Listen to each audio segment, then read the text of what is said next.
तो टैक्सोनॉमी क्या होती है? टैक्सोनॉमी होती है किसी भी चीज़ का, हमने पुराने लेक्चर्स में देखा था इवोल्यूशन के बारे में, हमने ये भी देखा था कि प्लांट्स और एनिमल्स के मिलियंस ऑफ वैरायटीज़ हैं। तो टैक्सोनॉमी की ज़रूरत इसीलिए पड़ी ताकि हम उन चीज़ों को ऑर्गेनाइज कर सकें, एक तरह के प्लांट्स और एनिमल्स को हम ऑर्गेनाइज कर सकें। तो इसमें हमने क्या किया है कि टैक्सोनॉमी में ये कार्ल लिननेस को बोला जाता है फादर ऑफ मॉडर्न टैक्सोनॉमी। तो इस पार्टिकुलर टॉपिक में हम पढ़ेंगे कि जितने भी ऑर्गेनिज्म हैं उनको 5 किंगडम्स में डिवाइड किया गया है। उसमें किंगडम मोनेरा के बारे में पढ़ेंगे, किंगडम मोनेरा क्या है, किंगडम प्रोटिस्टा क्या है, किंगडम फंगी क्या है, और किंगडम प्लांटी क्या है। किंगडम प्लांटी और जो लास्ट ग्रुप है वो किंगडम एनिमिलिया है। तो इस 5 ग्रुप में जितने भी ऑर्गेनिज्म हैं सबको डिवाइड किया गया है, उसका नेमिंग किया गया है, उसी को हम टैक्सोनॉमी बोलते हैं। आइए देखते हैं क्या है taxonomy system for naming and organising things. Taxonomy क्या है? किसी का नेम करना या ऑर्गेनाइज थिंग करना, प्लांट्स और एनिमल को into a group that shares similar qualities. एक तरह के क्वालिटी वाले प्लांट्स या एक तरह के क्वालिटी वाले एनिमल्स को एक जगह हम करते हैं, उनका नेमिंग करते हैं और ऑर्गेनाइज करते हैं, उसी को टैक्सोनॉमी बोलते हैं। और ये कार्ल लिनियस जो थे ये स्वीडिश बॉटनिस्ट थे, जूलॉजिस्ट थे, फिजिशियन थे, जिन्होंने फॉर्मलाइज किया binomial nomenclature, modern system of naming organism. जो भी हम देखते हैं हर एक ऑर्गेनिज्म का साइंटिफिक नाम होता है। जैसे बनाना है तो उसका साइंटिफिक नाम कुछ और है। तो इसकी जो शुरुआत की थी, जो टैक्सोनॉमी की, ये जो मॉडर्न नॉमेनक्लेचर है जो आज नाम हम जानते हैं, उन्होंने किसने शुरुआत किया था? कार्ल लिनेयस ने शुरुआत किया था, और इसीलिए इनको जाना जाता है फादर ऑफ मॉडर्न टैक्सोनॉमी। तो क्वेश्चन आ सकता है who is the father of modern taxonomy? तो वो कार्ल लिनियस हैं। और ये क्या थे? स्वीडिश बॉटनिस्ट, फिजिशियन और जूलॉजिस्ट थे। उस टाइम एक ही आदमी में बहुत सारे क्वालिटीज़ हुआ करते थे। तो ये बॉटनिस्ट भी हैं, फिजिशियन भी हैं, जूलॉजिस्ट भी हैं। तो इन्होंने मॉडर्न नेमिंग जो है किसी भी चीज़ का, कोई एनिमल है, एलिफेंट है, तो उसका मॉडर्न नाम, साइंटिफिक नाम कुछ और होता है। तो वो साइंटिफिक नाम जो देना किन्होंने शुरू किया था वो कार्ल लिनेयस थे, इसीलिए उसको फादर ऑफ मॉडर्न टैक्सोनॉमी बोला जाता है। आगे देखते हैं several scientist have classified living organism. बहुत सारे साइंटिस्ट ने क्लासीफाई किया है अलग अलग ग्रुप में, मगर मॉडर्न टाइम का क्लासिफिकेशन जो है वो विटेकर ने दिया है। मान ली क्लासिफिकेशन अलग अलग ग्रुप में, तो प्लांट्स को एक तरह के ग्रुप में रखना, एनिमल्स को एक तरह के ग्रुप में रखना, बहुत ने किया है, बहुत साइंटिस्ट ने। मगर मॉडर्न टाइम का जो क्लासिफिकेशन है उसने किसने किया है? विटेकर ने किया है, जो कि वाइडली अडॉप्टेड है। मान लीजिए ऑल ओवर यूनिवर्सली एक्सेप्टेड जिसका क्लासिफिकेशन है प्लांट्स और एनिमल्स का, वो किसका है? विटेकर का है। तो इन्होंने ही क्लासीफाई किया है जितने भी जीव जंतु हैं, पेड़ पौधे हैं, उनको 5 किंगडम में इन्होंने सिमिलैरिटी के आधार पे बांट दिया है कि ये पौधा इस किंगडम में होगा, ये जानवर इस किंगडम में होगा, ये इस किंगडम में होगा। तो 5 किंगडम है। कौन कौन से हैं वो? मोनेरा, प्रोटिस्टा, फंगी, प्लांटी और एनिमिलिया। तो 5 तरह के किंगडम है। तो अभी हमने देख लिया टैक्सोनॉमी क्या होता है। कार्ल लिनेस के बारे में हमने जाना कि वो फादर ऑफ मॉडर्न टैक्सोनॉमी है। मॉडर्न नोमेनक्लेचर उसी ने शुरू किया था। नोमेनक्लेचर कार्ल लिनेस ने शुरू किया था। क्लासिफिकेशन जो अभी हम सबसे ज़्यादा वैल्यू देते हैं वो विटेकर ने। तो विटेकर और लिनेस के बारे में हमने पढ़ा, और ये भी पढ़ा कि ऑर्गेनिज्म जो होता है 5 किंगडम में डिवाइड किया है, मोनेरा, प्रोटिस्टा, फंगी, प्लांटी और एनिमिलिया। अब आइए देखते हैं कि किंगडम मोनेरा में किस तरह के ऑर्गेनिज्म हैं। ये इंक्लूड करता है उस ऑर्गेनिज्म को जो सिंगल सेल्ड हैं। जितने भी सिंगल सेल्ड ऑर्गेनिज्म हैं उनको जो है क्लासिफाई किया गया है एक किंगडम में जिसका नाम है मोनेरा, सिंगल सेल ऑर्गेनिज्म। अब देखिए माइक्रो ऑर्गेनिज्म जो है उसको सबसे पुराना जीव माना जाता है। जब भी हमने देखा था कि धरती की उत्पत्ति हुई थी तो सबसे पहले जो था ब्लू ग्रीन एल्गी था जो माइक्रो ऑर्गेनिज्म है। तो सबसे पुराना वही बताया गया है कि मोनेरा में सिंगल सेल जितने भी ऑर्गेनिज्म हैं सबको ग्रुप किया है मोनेरा में, और जितने भी ऑर्गेनिज्म हैं all organism of the kingdom are prokaryotes. जितने भी ऑर्गेनिज्म हैं किंगडम मोनेरा में सारे के सारे प्रोकैरियोट्स हैं। अब देखिए प्रोकैरियोट्स क्या होता है? जिनमें न्यूक्लियर मेम्ब्रेन नहीं होता है, वैसे सेल जिसमें न्यूक्लियर मेम्बर नहीं होता है। अब देखिए हर एक सेल में अगर हम पढ़ेंगे, आगे हम देखेंगे, सेल में न्यूक्लियस होता है, न्यूक्लियस के अराउंड एक मेम्ब्रेन होती है। तो वैसे सारे जीव जिसमें न्यूक्लियर मेम्ब्रेन नहीं होता है उसको क्या बोलते हैं? हम प्रोकैरियोट्स बोलते हैं। और जितने भी प्रोकैरियोट्स हैं, जितने भी उस तरह के सेल हैं, सबको किंगडम मोनेरा में डाला गया है। उसमें कि कौन कौन से जीव आते हैं, कौन कौन से मान लीजिए ऑर्गेनिज्म आते हैं, जैसे बैक्टीरिया है, साइनोबैक्टीरिया है एंड माइकोप्लाज्मा है। तो 3 तरह के ऑर्गेनिज्म को किंगडम मोनेरा में डाला गया है, वो है बैक्टीरिया, साइनोबैक्टीरिया और माइकोप्लाज्मा। और इनका जो है कोई मोड ऑफ न्यूट्रिशन भी नहीं होता है। क्वेश्चंस बहुत डिफिकल्ट आएगा तो पूछ सकता है कि किंगडम मोनेरा के जितने भी जीव हैं क्या वो प्रोकैरियोट्स हैं? हाँ प्रोकैरियोट्स हैं। क्या वो सिंगल सेल्ड? हाँ सिंगल सेल्ड हैं। और उनमें क्या क्या आते हैं? बैक्टीरिया आते हैं, साइनोबैक्टीरिया आते हैं और माइकोप्लाज्म आते हैं। या ऐसे भी क्वेश्चन पूछ सकता है कि 3 जो ऑर्गेनिज्म है किस किंगडम में आप रखोगे? बैक्टीरिया को, साइनोबैक्टीरिया को, माइकोप्लाज्म में, इसको मोनेरा में रखेंगे। उसका कोई स्पेसिफिक मोड ऑफ न्यूट्रिशन नहीं है। वो जो खाद्य पदार्थ लेते हैं ऐसा नहीं है कि वो मान लीजिए कैसे खाते हैं। They can be either aerobic और एनारोबिक। वो बिना ऑक्सीजन के भी रह सकते हैं, ऑक्सीजन के भी रह सकते हैं। दीज ऑर्गेनिज्म, अब ये जितने भी हमने तीनों ऑर्गेनिज्म पढ़ा जो कि किंगडम मोनेरा में है, बैक्टीरिया, साइनोबैक्टीरिया और माइकोप्लाज्मा, उसका रिजिड सेल वॉल होता है जो पेप्टिडोग्लाइकेंस का बना हुआ है। सेल के बाहर जो एक बाहरी जो एक आकार होती है उनका जो होता है वो रिजिड होता है। और वो किस चीज़ से बना है? पेप्टिडोग्लाइकेन से बना है। जैसे बाकी के सेल के अंदर बहुत सारे चीज़ होते हैं, जैसे सेल ऑर्गेनेली जैसे हो गया, एंडोप्लाज्मिक रेटिकुलम है, माइट्रोकॉन्ड्रिया है, वो अब्सेंट होते हैं। इन जीव जंतुओं में किंगडम मोनेरा के जितने भी डिवीजन किए हैं उसमें एंडोप्लाज्मिक रेटिकुलम नहीं होगा, माइट्रोकॉन्ड्रिया नहीं होगा, ये नहीं होगा। रिजिड सेल वॉल होगा। तो क्या नहीं होगा? न्यूक्लियर मेम्ब्रेन नहीं होगा और एंडोप्लाज्मिक रेटिकुलम, माइट्रोकॉन्ड्रिया वगैरह नहीं होगा। और रिप्रोडक्शन होता है स्पोर फॉर्मेशन या बाइनरी फिजन से। बाइनरी फिजन होता है एक ऑर्गेनिज्म 2 में टूट गया तो इसका जो रिप्रोडक्शन होगा, जैसे मान लीजिए बैक्टीरिया, साइनोबैक्टीरिया, माइकोप्लाज्मा है, ये एक ऑर्गेनिज्म 2 में टूटता है और वहाँ से होता है इसकी जो है नई उत्पत्ति होती है। अब देखिए तीनों ऑर्गेनिज्म जो किंगडम मोनेरा के बारे में है उसके बारे में डिटेल डिस्कशन किया गया है। जैसे माइकोप्लाज्मा क्या होता है, साइनोबैक्टीरिया क्या होता है और बैक्टीरिया क्या होता है। आइए डिटेल में देखते हैं माइकोप्लाज्मा क्या है। माइकोप्लाज्मा जो है ये क्या है कि स्मॉलेस्ट लिविंग सेल है। सबसे छोटा जो सेल कोई जिंदा है जो लिविंग है वो माइकोप्लाज्मा है। उसमें they completely lack cell wall. ये बहुत इंपॉर्टेंट है कि वो सेल वॉल होता ही नहीं है माइकोप्लाज्मा में। इसीलिए ये नेचुरली रेसिस्टेंट होते हैं common antibiotic such as penicillin और बीटा लैक्टम एंटीबायोटिक। तो क्या होता है कि अगर माइकोप्लाज्मा कहीं भी किसी को अटैक कर दिया तो बहुत मुश्किल होता है एंटीबायोटिक से उसको ठीक करना, क्योंकि एंटीबायोटिक का जो मैकेनिज्म होता है वो सेल वॉल सिंथेसिस है। वो सेल वॉल को ही ब्रेक करके काम करता है। अब इसमें मान लीजिए सेल वॉल ही नहीं है तो माइकोप्लाज्मा से अगर किसी को अटैक हुआ तो क्या वो एंटीबायोटिक से ठीक होगा? जैसे पेनिसिलिन वगैरह नहीं होगा ठीक, क्योंकि ये सेल वॉल है नहीं। और एंटीबायोटिक जितनी भी है वो सेल वॉल सिंथेसिस पे काम करती है, वो सर्वाइव। अब माइकोप्लाज्मा जो है बिना ऑक्सीजन के भी सर्वाइव कर सकते हैं। और जितने भी माइकोप्लाज्म हैं ज़्यादा से ज़्यादा वो पैथोजोनिक होते हैं।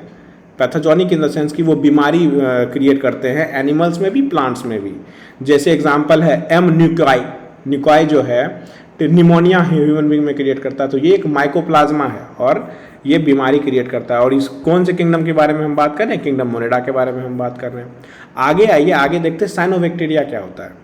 वो cyanobacteria are photosynthetic in the sense कि वो अपना खाना खुद बनाते हैं। They are autotrophic, that is synthesise their own food. अब है they are the photosynthesis prokaryotes able to produce oxygen. अब देखिए प्रोकैरियोट्स के बारे में हमने पढ़ा था कि जितने भी प्रोकैरियोट्स है वो किंगडम मोनेरा में है। और ये जितने भी प्रोकैरियोट्स होते हैं उनमें न्यूक्लियर मेम्ब्रेन नहीं होता है, तो ये ऑक्सीजन प्रोड्यूस करते हैं और इनको ब्लू ग्रीन एल्गी भी बोला जाता है। अभी they can be found almost every terrestrial और एक्वेटिक। हर एक जगह आपको साइनोबैक्टीरिया ब्लू ग्रीन एल्गी मिल जाएगा, चाहे वो धरती हो या पानी हो। जैसे साइनोबैक्टीरिया कुछ है जैसे एनाबिना, वो राइस प्लांटेशन में बायो फर्टिलाइजर का भी काम करती है। तो हमने देख लिया साइनोबैक्टीरिया बायो फर्टिलाइजर का काम करती है, वो ऑक्सीजन प्रोड्यूस करती है। ब्लू ग्रीन एल्गी है, हर एक जगह ऑलमोस्ट पाया जाता है, टेरेस्ट्रियल या एक्वेटिक हो। आगे बैक्टीरिया क्या है? बैक्टीरिया माइक्रोस्कोपिक है, छोटा है, सिंगल सेल प्रिमिटिव ऑर्गेनिज्म है। जनरली अबाउट 2 से 4 माइक्रोन के होते हैं। ये माइक्रोमीटर में वो कहाँ कहाँ पाए जाते हैं, सॉइल में, ओशियंस में और ह्यूमन के गट में। अब इतना नज़दीक तक बैक्टीरिया पाया जाता है, सॉइल में है, ओशियंस में है, समुद्र में है, ह्यूमन की जो एलिमेंट्री कैनाल होती है उसमें भी होते हैं। Human relationship with bacteria is complex, बहुत कम्प्लेक्स है, क्योंकि कभी कभी वो हेल्पिंग हैंड भी करते हैं। मान लीजिए हमारे मददगार बैक्टीरिया भी होते हैं, जैसे दही जमाने में, जैसे मिल्क से योगर्ट बनाने में, या बहुत सारे ऐसे बैक्टीरिया हैं जो हमारे इंटेस्टाइन में है, जो डाइजेशन में मदद करते हैं, इसीलिए वो हेल्पफुल भी है। कभी कभी वो डिस्ट्रक्शन का काम भी करते हैं, जैसे मान लीजिए बहुत तरह के बीमारी भी क्रिएट करते हैं बैक्टीरिया, जैसे हो गया कोलेरा हो गया, सिफिलिस हो गया, लिप्रोसी हो गया, ट्यूबरक्लोसिस हो गया, MRSA है, a typical staph bacterial infection. जो कि अब MRSA क्या हुआ कि कोई बैक्टीरिया का इन्फेक्शन है जो कि कॉमन एंटीबायोटिक से ठीक नहीं होता है, तो हमने देख लिया बैक्टीरिया यूजफुल भी है और हार्मफुल भी है। अब देखिए बैक्टीरिया को डिवीज़न किया है न्यूट्रिशन के आधार पे। न्यूट्रिशन मतलब कैसे वो या अपना खाना बनाते खुद बनाते हैं या दूसरे से वो आश्रित होते हैं। तो न्यूट्रिशन के आधार पे हेटेरोट्रॉपिक और ऑटोट्रॉपिक होता है बैक्टीरिया। अब ऑटोट्रॉपिक बैक्टीरिया भी जो होते हैं, जो अपना खाना खुद बनाते हैं, वो तो या तो फोटोसिंथेटिक होंगे या केमोसिंथेटिक होंगे। फोटोसिंथेटिक हुआ in the presence of sunlight, chemosynthesis हुआ अब्सेंस ऑफ सनलाइट। कुछ कुछ बैक्टीरिया है जो अब्सेंस ऑफ सनलाइट में भी they can make their own food, those bacterias are classified under किसके अंदर, केमोसिंथेटिक। आगे एक इम्पॉर्टेंट टर्म है, एक इम्पॉर्टेंट बैक्टीरिया है जिसका नाम है आर्काई बैक्टीरिया। ये आर्काई बैक्टीरिया है, ये किस डोमेन में है, आर्काई डोमेन में है और सिंगल सेल ऑर्गेनिज्म है जो कि एक्सट्रीम इन्वायरमेंट में रहता है। देखिए वैसे बैक्टीरिया, कुछ कुछ ऐसे बैक्टीरिया जो एक्सट्रीम इन्वायरमेंट में, जहाँ पे कोई जीव जंतु या बाकी तरह के जीव जंतु एग्जिस्ट नहीं कर सकते हैं, वहाँ भी ये एग्जिस्ट करता है। इसका मतलब वो आर्काई बैक्टीरिया, अगर कहीं भी क्वेश्चन आया आर्काई बैक्टीरिया क्या है, तो ये वैसे बैक्टीरिया है जो एक्सट्रीम इन्वायरमेंट में एग्जिस्ट करते हैं। जैसे हॉट स्प्रिंग हो गया, मान लीजिए हाई सॉल्ट रीजन हो गया, बहुत गर्म जो समुद्र है वहाँ भी पाए जाते हैं। ये वहाँ क्या है, बोल्डली ग्रो करते हैं जहाँ अदर नहीं रह सकते हैं, एक्सट्रीम, इसीलिए इसको एक्सट्रीमोफाइल्स भी बोलते हैं। तो आर्काई बैक्टीरियाज आर एक्सट्रीमोफाइल्स। एक ऑप्शंस में डाल देगा एक्सट्रीमोफाइल्स क्या होता है। लवर ऑफ एक्सट्रीम, जैसे एग्जाम्पल हो गया, मान लीजिए मिथेनोजन्स है। अब मिथेनोजन्स ऐसा बैक्टीरिया जो मिथेन प्रोड्यूस करता है हाइपॉक्सिक कंडीशन में, hypoxic condition in the sense की अब्सेंस ऑफ ऑक्सीजन में, जैसे मिथेनोजन्स हैं वैसे बैक्टीरिया जो मीथेन प्रोड्यूस करते हैं हाइपॉक्सिक कंडीशन, बिना ऑक्सीजन के। तो ये कहाँ पाए जाते हैं, वेटलैंड में इसी तरह के बैक्टीरिया पाए जाते हैं जिससे मार्स गैस निकलता है। और ये कहाँ पाए जाते हैं, डाइजेस्टिव ट्रैक ऑफ एनिमल्स, जैसे रूमिनेंट्स हो गए, कॉब, फेलो, गोट वगैरह के डाइजेस्टिव ट्रैक में ही होते हैं, और वो वहाँ पे भी वो मीथेन का कंटेंट जो है, मीथेन वो प्रोड्यूस करते हैं। जैसे मान लीजिए रूमिनेंट्स वगैरह, जैसे ऑस्ट्रेलिया वगैरह में बहुत सारे जानवर होते हैं, तो मीथेन का कंटेंट वहाँ बहुत ज़्यादा होता है, ऑस्ट्रेलिया में मीथेन बहुत रिलीज होता है। अब है कि साइज जो दीज माइक्रो ऑर्गेनिज्म, अब मान लीजिए आर्काई बैक्टीरिया और बाकी बैक्टीरिया को अगर हम देखें तो सिमिलर साइज में होते हैं, स्ट्रक्चर में होते हैं, डिफरेंट इन मॉलिकुलर ऑर्गेनाइजेशन, और अलग अलग होते हैं मॉलिकुलर ऑर्गेनाइजेशन में। दोनों में डिफरेंस क्या है, देखने में सेम लगेगा, अंदर का जो मॉलिकुलर ऑर्गेनाइजेशन होगा आर्काई बैक्टीरिया और नॉर्मल बैक्टीरिया का अलग होगा। Ancient intermediate group between bacteria और यूकेरियोट्स, हमने पढ़ा था कि यूकेरियोट्स क्या होता है, मल्टीपल सेल ऑर्गेनिज्म को बोलते हैं, तो उसके बीच में इंटरमीडिएट है और उसको आर्काई भी बोलते हैं। तो कहीं पे आर्काई भी वर्ड आता है, इसका मतलब है कि वो बैक्टीरिया के बारे में बात कर रहे हैं जो एक्सट्रीम कंडीशंस में रहते हैं, मीथेन प्रोड्यूस करते हैं, हमारे गट में भी प्रोड्यूस वो होते हैं। आगे क्या है, आगे है मान लीजिए बैक्टीरिया हमने पढ़ा है राइजोबिया। राइजोबिया भी क्या है, एक तरह का ये डाइजोट्रॉपिक बैक्टीरिया है जो क्या करता है कि मान लीजिए नाइट्रोजन फिक्स करता है लेग्यूम्स के रूट में जाने के बाद। लेग्यूम्स क्या, पल्सेज हो गए, पल्सेज एक लेग्यूम्स है। तो ये इस तरह के बैक्टीरिया हैं जो दाल वगैरह जो होता है, लेग्यूम्स होता है, पल्सेज के रूट में जा करके नाइट्रोजन, एयर से जो नाइट्रोजन ले करके फिक्स करता है। मतलब ये क्या करता है कि नाइट्रोजन फर्टिलाइजर का मतलब तरह का काम करता है। Only nitrogen fixing bacteria. ये यूनिक क्यों है, क्योंकि ये सिम्बायोटिक रिलेशनशिप में रहता है दाल के साथ, लेग्यूम्स, पल्सेस हो गए। तो राइजोबिया के बारे में देख लीजिए। आगे है unicellular organism reproduces by asexual means. हम जो अभी पढ़ रहे हैं किंगडम मोनेरा में, क्या पढ़ रहे हैं? सिंगल सेल पढ़ रहे हैं ऑर्गेनिज्म के बारे में ही, ये सारे जितने भी पढ़े बैक्टीरिया के बारे में, आर्काई बैक्टीरिया, साइनोबैक्टीरिया, माइकोप्लाज्मा, सारे के सारे सिंगल है। अब ये रिप्रोड्यूस जो एसेक्सुअल मीन है, जैसे एसेक्सुअल मीन में कौन कौन से होते हैं? बाइनरी फिजन हुआ, मल्टीपल फिजन हुआ कि एक जानवर मल्टीपल तरह से टूटता है, फ्रेगमेंटेशन हो गया, बर्डिंग हो गया। तो ये तरह का मोड ऑफ रिप्रोडक्शन है। तो हमने देख लिया किंगडम मोनेरा, इसमें किस तरह के ऑर्गेनिज्म को मान लीजिए क्लासीफाई किया जा रहा है, हम टेक्सोनॉमी पढ़ रहे हैं, इसमें क्लासिफिकेशन पढ़ रहे हैं। आगे क्या है कि दूसरा किंगडम है। अब इस तरह के किंगडम में देखेंगे कि किस तरह के जानवर को या ऑर्गेनिज्म को क्लासीफाई किया गया है। जैसे किंगडम प्रोटिस्टा है, तो किंगडम प्रोटिस्टा के अंदर किस तरह के ऑर्गेनिज्म हैं कि जितने भी सिंगल सेल यूकेरियोट्स हैं आर प्लेस्ड अंडर प्रोटिस्टा। अब यूकेरियोट्स क्या होता है? यूनिसेलुलर होते हैं और इनमें टिश्यू नहीं होता है। ऐसे ऑर्गेनिज्म जो यूनिसेलुलर होंगे, मतलब सिंगल सेल्ड होंगे, और उसमें क्या होगा? टिश्यू नहीं होगा, उस तरह के ऑर्गेनिज्म को हम क्या बोलेंगे? यूकेरियोट्स बोलेंगे। इसमें जैसे ऑर्गेनिज्म का बारे में बात करें तो जैसे डायटम्स और गोल्डन एल्गी है, कुछ तरह के ऑर्गेनिज्म उसका एग्जाम्पल है किंगडम प्रोटिस्टा के अंदर। डायग्नोफ्लेगेट्स है, यूलोजोनस है, स्लाइम मॉल्स, प्रोटोजोआ। प्रोटोजोआ में कौन कौन से आ गए? एमीबा आ गए, ये क्लिटोपैथा। तो इस तरह के ऑर्गेनिज्म जो है इसमें हम डाले गए हैं, यूकेरियोट्स, सिंगल सेल यूकेरियोट्स। कुछ इसमें जो है सेक्सुअल रिप्रोडक्शन भी होता है और एसेक्सुअल होता है। तो दोनों तरह का रिप्रोडक्शन होता है, सेक्सुअल एसेक्सुअल रिप्रोडक्शन में जैसे आगे हम देखे थे मल्टीपल फिजन वगैरह। अब ये कहाँ कहाँ पाए जाते हैं? ये ऑर्गेनिज्म जो किंगडम प्रोटिस्टा के अंदर हैं वो पानी में पाए जाते हैं, मोस्टली टेरेस्ट्रियल हैबिटेट में भी पाए जाते हैं, पैरासाइट भी है वो, और सिम्बायोटेंट्स भी है, मल्टीपल कंटेन। और इसमें क्या होता है तो देखें हमने कहाँ कहाँ पाए जाते हैं धरती पे। पैरासाइट्स किसी दूसरे ऑर्गेनिज्म के अंदर पाए जाते हैं, और ये पॉलीपेप्टाइड्स होते हैं, do not have exclusive common ancestor, इनका कोई एक कॉमन एंसेस्टर नहीं होता है।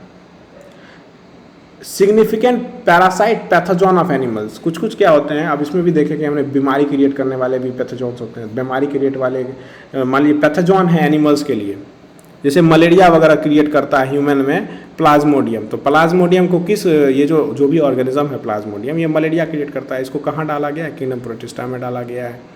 प्लांट्स में भी ये बीमारी क्रिएट करता है, जैसे लेट ब्लाइट इन पोटैटोज, पोटैटो कभी कभी ख़राब हो जाता है तो ये प्लाज्मोडियम के कारण। इसमें भी थेरोपैटिक डेवलपमेंट बहुत होता है, इसका दवाई बनाना बहुत मुश्किल होता है।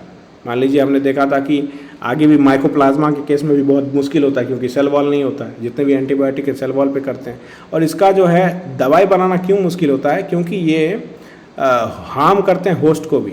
मान लीजिए अगर आपको बीमारी हो गई है अगर कोई भी पैरासाइट या प्लाज्मोडियम से, अगर प्लाज्मोडियम मारने की दवाई लगेंगे तो वो आपको भी हार्म करेगा, इसीलिए इसको बड़ा दिक्कत होता है मारने में या ख़त्म करने में। अब देखिए यहाँ पे वही 5 किंगडम के बारे में बताया गया है, मोनेरा, प्रोटिस्टा, फंगी टेबल में, प्लांटी और एनिमिलिया।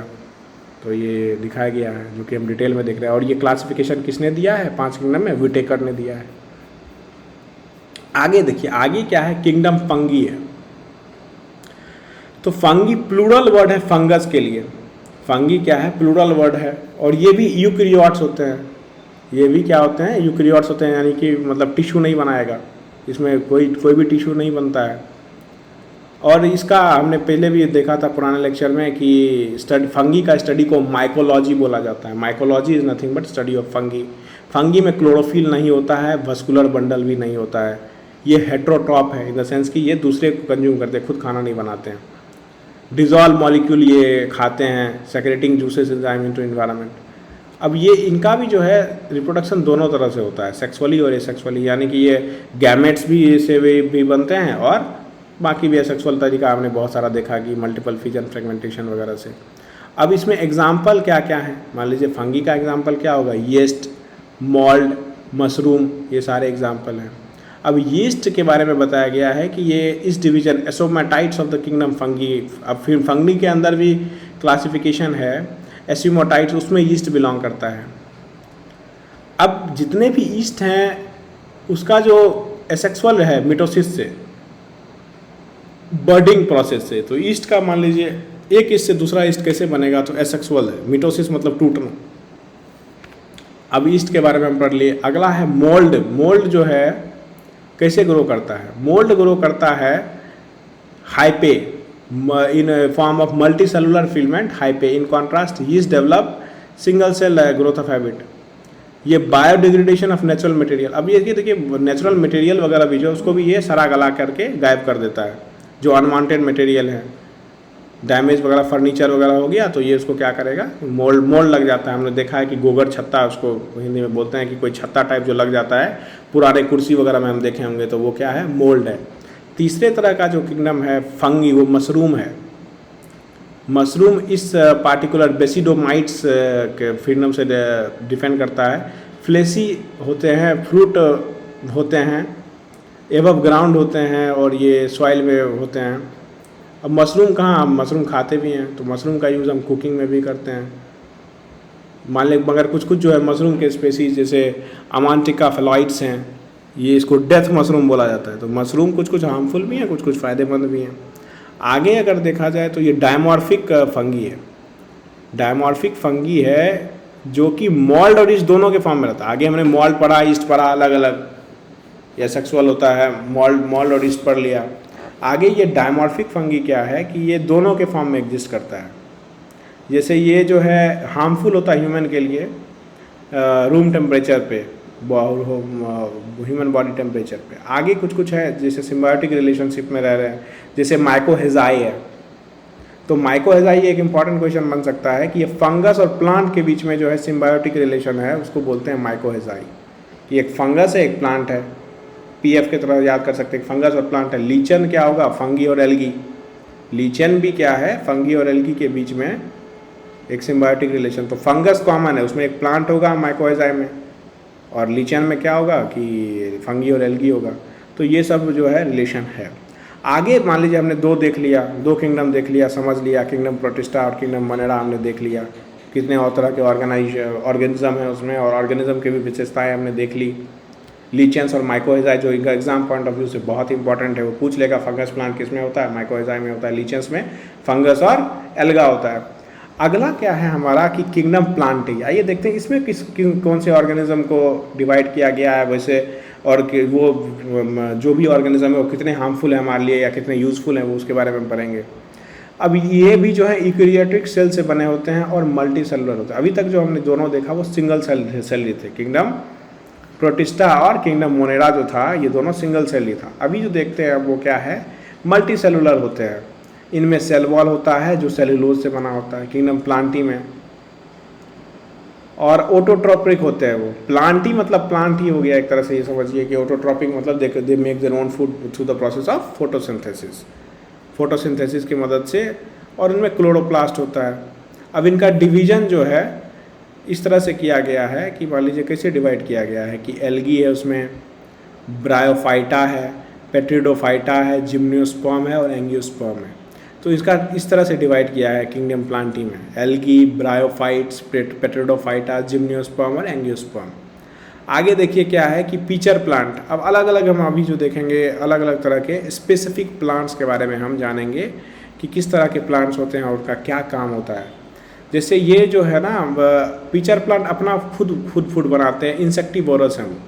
इंसेक्टिवोरस प्लांट्स वो होता है जो खुद ही खाना बनाता है। अब देखिए पीचर प्लांट का एक साइंटिफिक नाम है, जो कार्ल लिनियस हमने देखा था कि कार्ल लिनियस ने साइंटिफिक नाम का फादर ऑफ मॉडर्न नेमिंग बोला जाता है। तो उन्होंने क्या किया था, यही नेमिंग को खोजा था। इसी तरह को चीज़ को उन्होंने किया था। जैसे ये नेपथेंस है।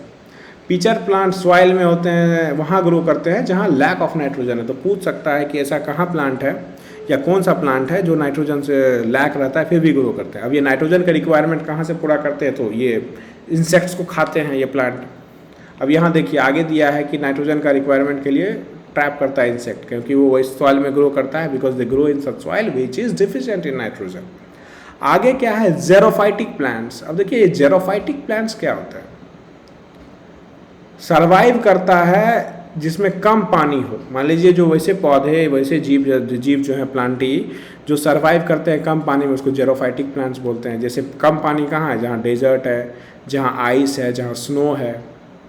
पॉपुलर एग्जांपल इसका हो गया कैक्टस, ये जो हम लोग देखते हैं कि जिसमें बहुत सारे कांटेदार पौधे होते हैं। पाइनएप्पल हो गया, कुछ कुछ जिम्नोस्पर्म हो गया। अब मान लीजिए ये कैसे अडेप्ट करता है? अडेप्ट करता है रिड्यूस परमेबिलिटी ऑफ द, मान लीजिए जो भी पौधे हैं पानी है इसमें से नहीं निकल पाता है क्योंकि स्टोमाटा और cuticle to maintain optimum amount of water by reducing transpiration. Stomata जो होता है वो क्या होता है कि उसे वाटर वेपर निकलता है, तो ये उसको कंट्रोल करके पानी जो है अपने से बाहर नहीं निकलने देते हैं। जो भी पानी मोस्टली है इनमें स्टोर्ड ही रहता है, that is why they can survive even in places where there is deficient of water. तो एक्वायर वाटर फ्रॉम डीप। अब क्या है कि मान लीजिए दूसरा एडेप्टेशन, पहला एडेप्टेशन क्या हुआ इसमें कि रिड्यूस परमेबिलिटी होती है कि पानी बाहर नहीं निकलने देते हैं। दूसरा चीज़ क्या है कि बड़े बड़े रूट्स होते हैं ताकि वो अंडरग्राउंड सोर्सेज से भी पानी ले सके, या और ये क्या करते हैं वाटर स्टोर भी करते हैं, पानी निकलने नहीं देना, रूट बड़ा होना, store water in soil and stem. और इसका जो लीव्स जो होता है वो स्पाइन की तरह होता है। तो ये सब क्या है एडेप्टेशन टेक्निक्स हैं। मान लीजिए यूपीएससी में भी क्वेश्चन आता है कि क्या क्या एडेप्टेशन चाहिए, अगर डेजर्ट प्लांट में क्या क्या एडेप्टेशन, तो यही सारे एडेप्टेशन चाहिए। आगे क्या है पेट्रोफियोटाइप्स। अब ये क्या है, ये डीप रूटेड प्लांट है जो इनका रूट जो होता है बहुत अंदर तक होता है, जो portion that need from the phreatic zones, और ये कैपिलरी से मान लीजिए पानी लेते हैं। वैसे प्लांट जिसका रूट बहुत लंबा होता है, जैसे 25 से 30 मीटर तक ये रूट जा सकते हैं नीचे पानी की तलाश में, तो उसको फिरियोटाइप बोलते हैं डीप रूटेड प्लांट्स को। आगे क्या है हाइड्रोफाइट्स। ये क्या होते हैं एक्वेटिक प्लांट्स को बोलते हैं। हाइड्रो का मतलब पानी होता है, ये एक्वेटिक प्लांट्स हैं। इनको स्पेशल एडेप्टेशन चाहिए वाटर में मर्ज रहने के लिए, और दिस कॉमन है इसमें जो मोस्ट कॉमन एडेप्टेशन है आर्चिमा का। तो वही है कि ये पानी में जो रहते हैं। हेलोफाइट्स क्या होते हैं, हेलोफाइट्स है साल्ट टॉलरेंट। वैसे प्लांट्स जो साल्ट भी टॉलरेट कर पाते हैं उसको वही बोलते हैं। मान लीजिए बहुत सैलिनिटी है, सलाइन वाटर कहाँ कहाँ, जैसे सेमी डेजर्ट मैनग्रोव हो गया, पौधे जो यहाँ सर्वाइव कर पाते हैं। इफीफाइट्स क्या होता है, इफीफाइट्स होता है सरफेस ऑफ अ प्लांट। मान लीजिए कोई प्लांट है उसके सरफेस के ऊपर कुछ रहता है, प्लांट के ऊपर देखते हैं एक बहुत सारा आम का पेड़ है, उसमें कुछ कुछ छत्ता या लत्ती टाइप जो रहता है वो कि उसको वही है एपीफाइट्स। वो प्लांट से क्या लेता है मॉइस्चर और न्यूट्रिएंट्स एयर वाटर विंड से and from debris accumulating around it. तो वो मेनली क्या है ना कि वो वहाँ प्लांट से कुछ डिराइव नहीं करता है, जो भी न्यूट्रिएंट्स उसको डिराइव करना है वो हवा से पानी से वो करता है, उस प्लांट से वो कुछ नहीं करता। तो कई क्वेश्चन आ सकता है एपीफाइट्स आर पैरासाइट्स, तो वो पैरासाइट्स नहीं है because they do not derive nutrients from the host they are staying with. सिर्फ वो वहाँ रहते हैं इस कारण से क्योंकि सनलाइट वहाँ से ले सके, रेन वाटर ले सके, ये सब। और कोई भी एक फूल होता है जो कभी कभी ब्लूम और ब्लूजम बोलते हैं, reproductive organ found in flowering plant. Flower का इफेक्ट क्या होता है, देखिए बायोलॉजिकल फंक्शन ऑफ फ्लावर क्या होता है कि इफेक्ट करता है रिप्रोडक्शन को मेल गैमेट और फीमेल गैमेट्स के लिए। फ्लावर कभी कभी आउट क्रॉसिंग भी करता है, तो फ्लावर का मोस्टली ये यूज़ दिखाया गया है, समझाया गया है कि रिप्रोडक्शन में भी मदद करता है। अब कुछ कुछ एग्जाम्पल दिए हैं। अब देखिए क्या बताया है कि ये जिंजर जो है, अदरक, पोटैटो, गार्लिक और सूरन, जिसको जिमकंद बोलते हैं, ये सब एग्जाम्पल है राइजोम, ट्यूबर और बल्ब एंड कॉर्न का। तो जिंजर राइजोम है, पोटैटो ट्यूबर का एग्जाम्पल है। कहीं पूछेगा पोटैटो किस वैरायटी में है, तो ये हम क्लासिफिकेशन पढ़ रहे हैं कि मान लीजिए आलू को किस वैरायटी में डाला गया, ट्यूबर में, गार्लिक को बल्ब में, सूरन को कॉर्न में। अब शकरकंद है किस फैमिली में है, तो ये पूछ देगा शकरकंद किस फैमिली का है, तो कॉन्व्यूलेवेक है, ये एडिबल पार्ट ऑफ रूट है। अब मॉडिफाइड स्टीम्स क्या क्या हैं, मान लीजिए वैसे स्टीम जो मॉडिफाइड है, मॉडिफाइड स्टीम जो है जैसे ये स्टीम ही है, ये स्टेम है ना, शुगर केन, पोटैटो और जिंजर जो है, मतलब modified stem in the sense कि जो फूड होता है, मान लीजिए शुगर केन या पोटैटो वगैरह का जो है हम स्टेम ही खाते हैं एक तरह से। कोई पूछेगा पोटैटो का क्या खाते हैं, तो हम स्टेम ही खाते हैं। जिंजर का भी हम, अदरक का भी स्टेम ही है, वो शुगर केन का भी स्टेम ही है, क्योंकि फूड वहीं होता है स्टोर। अब जैसे सलजम है, इसका जो है मॉडिफाइड रूट में होता है, जैसे सलजम खाते हैं, कैरेट खाते हैं, स्वीट खाते हैं, स्वीट पोटैटो खाते हैं। तो ये सब कहाँ पे स्टोर होता है, मान लीजिए इसका रूट खाते हैं, तो किसी पौधे का स्टीम खाया जाता है, स्टेम, किसी का रूट। जैसे पी है, मटर, अब उसके लिए टेंड्रिल होता है, लेगुमिनेसाई फैमिली से होता है। तो अलग अलग चीज़ का दिया हुआ है, कई क्वेश्चन इस तरह के ये आते हैं। अब शुगर केन जो है, मान लीजिए उसका साइंटिफिक नाम है, इस फैमिली से बिलोंग करता है, ग्रामिनी। और स्टेम कटिंग जो होता है, स्टेम कटिंग से ही इसका पौधा बनता है। नोड्स होते हैं, देखें बीच बीच में जो गिट्ठा गिट्ठा होता है शुगर केन में, उसको नोड्स बोलते हैं। तो वही बताया गया है शुगर केन किस फैमिली का है, जर्मनी का है, जर्मनी नाम का है, ग्रामिनी सॉरी। क्लोव है उसी तरह से, इसका बर्ड होता है और ये इस फैमिली से नेटिव है, इंडोनेशिया का है ये। स्पाइसेस, क्लोव, लौंग को क्लोव बोलते हैं। उसका बहुत सारा हेल्थ बेनिफिट है, जैसे डाइजेशन मदद करना, बैक्टीरिया से फाइट करता है, लीवर डिजीज़, कैंसर फाइट करना, ब्लड शुगर से, और दांत का दर्द भी इससे ठीक हो जाता है। आगे है ज़ैफ़रन, ये स्पाइस है जो फ्लावर, इस अब ज़ैफ़रन जो है, सैफ़रन इस फ्लावर से, क्रोकस स्टीवस से निकलता है।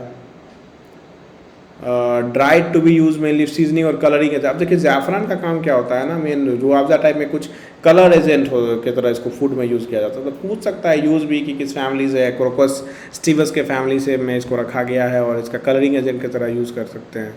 और ये ज़ैफ़रन जो है, एक नया इन्फॉर्मेशन क्या है, वर्ल्ड का मोस्ट कॉस्टली स्पाइस है। वेट के हिसाब से अगर देखें तो सबसे महंगाई जो मसाले हैं वो ज़ैफ़रन ही है। और इसमें 2 तरह के केमिकल होते हैं, सरफानॉल और पिकोसेरीन केमिकल्स आर फाउंड। उसी तरह से अब मान लीजिए भिंडी को ओकरा बोलते हैं, फिर ये फ्लावरिंग प्लांट है, इसका कैप्सूल के तरह पॉट होता है, इसका बोटानिकल नाम बहुत बड़ा सा दिया हुआ है, एवलमस का कुछ दिया हुआ है, जो भी है देख लीजिए। टर्मेरिक क्या है, टर्मेरिक हल्दी को बोलते हैं, ये भी जिंजर है, फैमिली का नेम भी दिया हुआ है।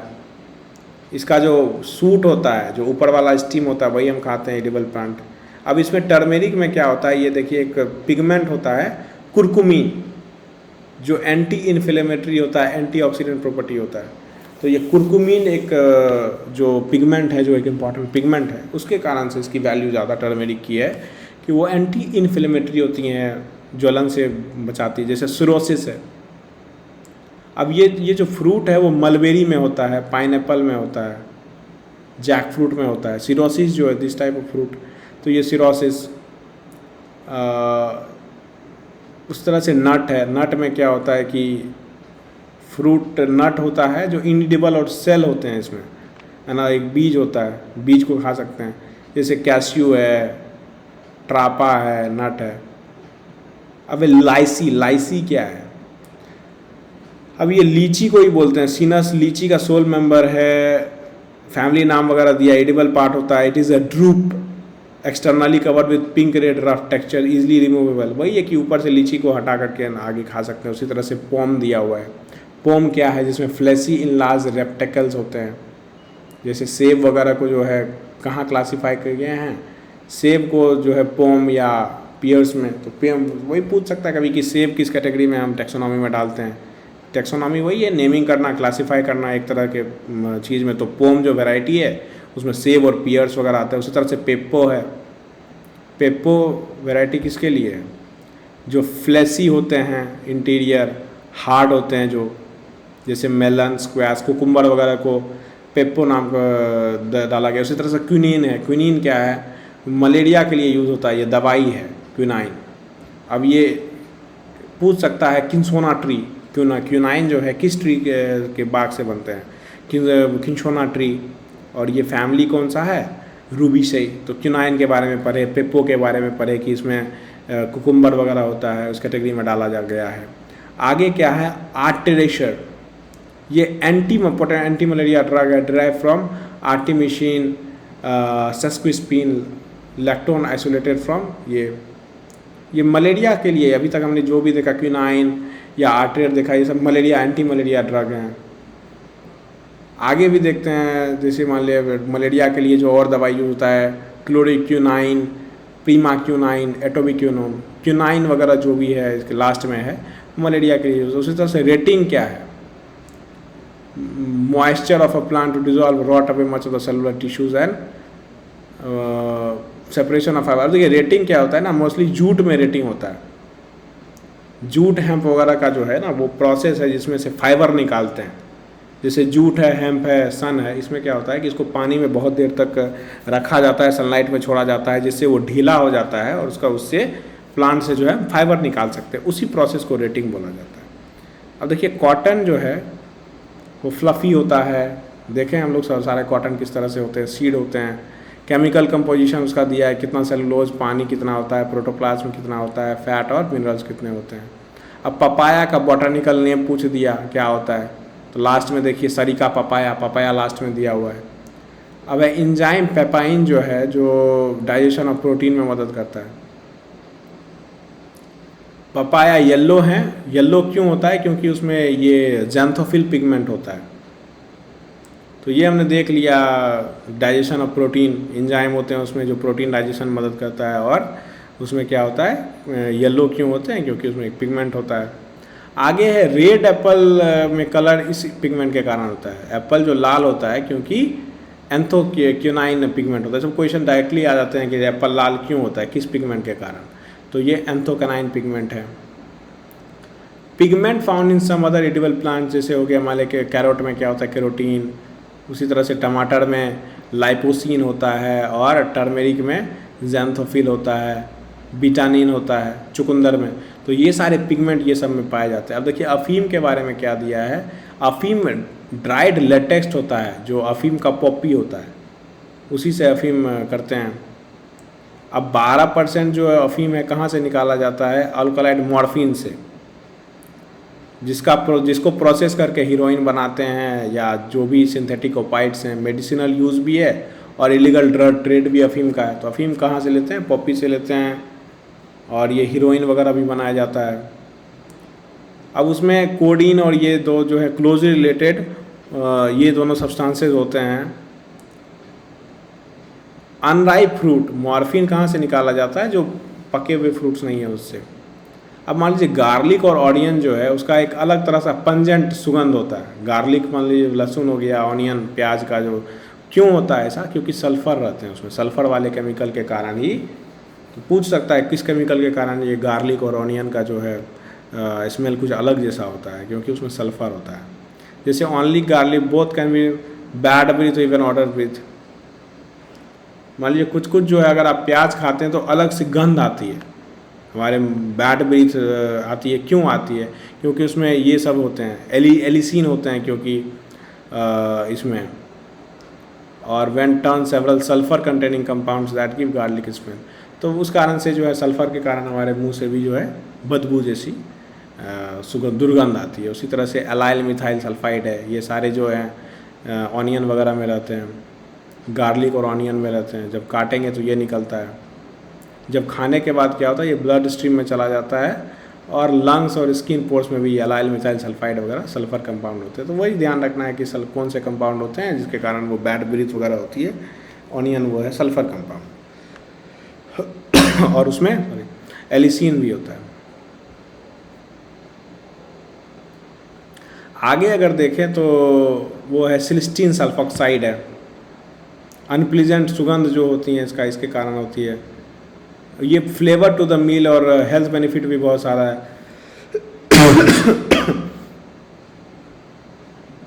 नुकसान है कि ये बैड ब्रीथ क्रिएट करती है, और नोन एज हिलिस्टोसिस, स्पेशली जब रॉ करेंगे तो।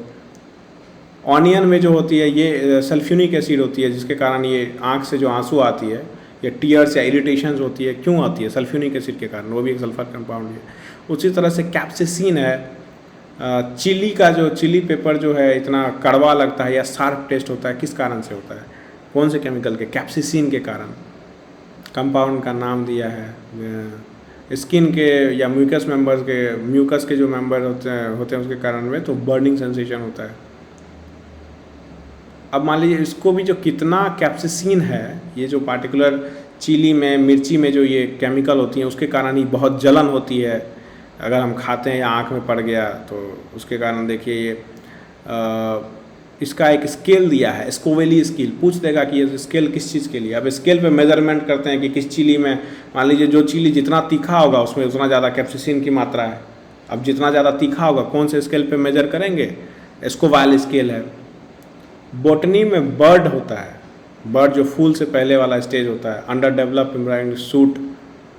लीफ में होता है, टिप ऑफ द स्टेम में होता है, डॉर्मेंट कंडीशन में। अब मान लीजिए कि बर्ड के बारे में बताया गया है, जूलॉजी में इसका यूज होता है, out growth of the body which will develop new individuals. मान लीजिए बर्ड वही हो गया कि बर्ड है कली, कली जो बोलते हैं। अब कॉर्क क्या है, कॉर्क पूछता है कहाँ से ऑब्टेन करते हैं, ये ओक के ट्री से होते हैं, जिसका बोटानिकल नाम भी कुछ दिया है क्यूरकस ट्यूबर, और ये मेडिटेरियन रीजन में पाया जाता है। तो हमने देख लिया कि जैसे किंगडम प्लांटी के बारे में इतना हम देख रहे थे कि अलग अलग प्लांट देख लिए, हमने देख लिया कि ओकरा वगैरह जितने भी सेब वगैरह को कहाँ डालते हैं, किस पिगमेंट के कारण क्या होता है, मलेरिया के बारे में हमने देखा, रेटिंग पढ़ा हमने कि क्या होता है, लाल कलर अफीम के बारे में पूरा डिटेल देखा, और मिर्ची क्यों ऐसा तीखा लगता है ये भी देखा, किस पिगमेंट के कारण लगता है, कॉर्क कहाँ से लाए जाते हैं। तो ये सब इंपॉर्टेंट क्वेश्चंस हैं कि सल्फर कंपाउंड कहाँ होता है। अब कुछ कुछ टर्म है, जैसे देखिए प्लांट प्रोड्यूसर क्या होता है, प्रोड्यूसर होता है जो अपना खाना खुद बनाता है, ऑटोट्रॉप्स, सनलाइट के मदद से, और उसको ग्रीन प्लांट्स को प्रोड्यूसर बोलते हैं, जितने भी ग्रीन प्लांट्स हैं वो प्रोड्यूसर हैं। आगे है कंज्यूमर क्या होता है, जो फीड करते हैं प्रोड्यूसर पे, उसको हेटरोट्रॉप्स भी बोलते हैं। हर्बीवोरस है जो प्राइमरी कंज्यूमर्स हैं। कार्निवोरस कौन है, जो हर्बीवोरस खाते हैं। डिकम्पोजर्स कौन है, गार्बेज मैन बोलते हैं ऑफ एनिमल किंगडम, जितने भी डेड प्लांट्स और एनिमल्स हैं उसको ब्रेक डाउन करते हैं और उससे न्यूट्रिएंट्स निकालते हैं, और उसका पौधा वही डिकम्पोजर्स की मदद से जो न्यूट्रिएंट्स निकालते हैं उसका यूज़ करके ज़्यादा फूड बनाते हैं, उसको सेप्रोफाइट्स में बोलते हैं। तो नेक्स्ट लेक्चर में हम किंगडम एनिमेलिया देखेंगे।